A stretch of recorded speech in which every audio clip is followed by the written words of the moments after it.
Hey dudes, I'm Hilah. Welcome to Hilah Cooking. Today I'm going to show you how to make fried calamari like I learned how to do it from an old Greek lady.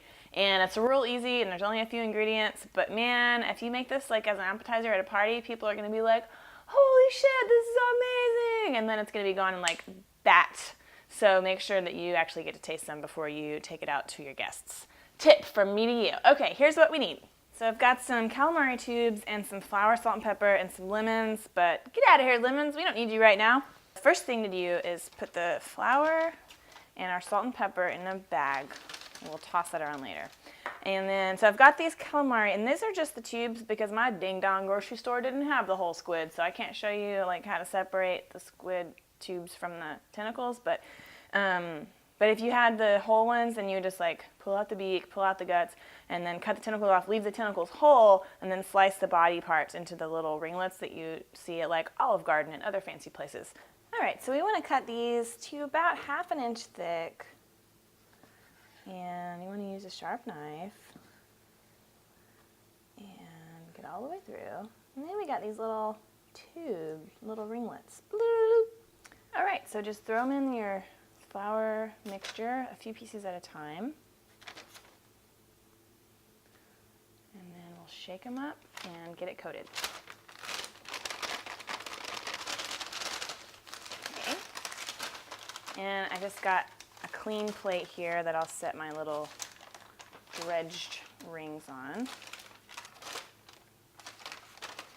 And just kind of use your hands to shake off the excess back into the bag. Cool, let's fry these puppies.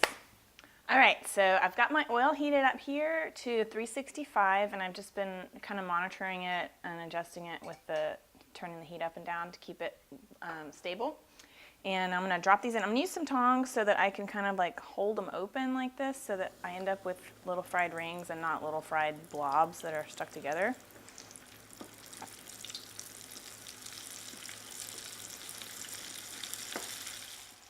And don't do too many at once because you'll drop your temperature and then they won't get as crispy.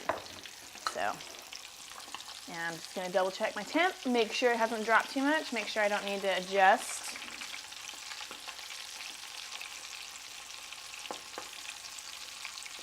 And we're still at like 360, so that's good. And they shouldn't take more than 2 minutes. That's the key to not ending up with tough, chewy calamari like so oftentimes happens. It'll probably be more like 1.5 minutes or something.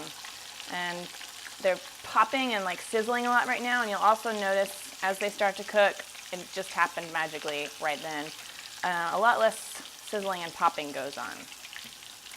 So just kind of shoosh them around. Now you don't have to mess with them, but it kind of gives you more of a purpose when you're standing here slaving over a hot stove. Just kind of flip them over. They get evenly browned anyway, but you know, it's something to do. All right, so yeah, you can see like compared to when I first dropped them in and they were all like little volcanoes squirting everywhere. They've really calmed down a lot. You guys are really maturing and your behavior's gotten a lot better since you first went into the oil, so I'm very proud of you. Okay, I think these are done. Check that out. It's like golden brown and stuff like that, and real crispy, and it's like a little ringlet. Cute! Okay, so I just got a little paper towel that I'm going to drain them on for a split sec. Okay, so these really don't need anything but a little bit of lemon, and I think that's really the best way to serve them. Just let them cool off for a second so I don't burn the heck out of my you-know-what, my mouth.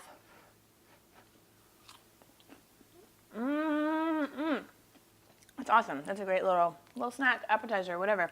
And it's as fresh as a day at the beach, but like when you first get to the beach, not when you leave, because by then you're all sticky and covered in sand. So there's how to make fried calamari. Bloop, bloop. All right, I hope you try it, and I will see you guys later.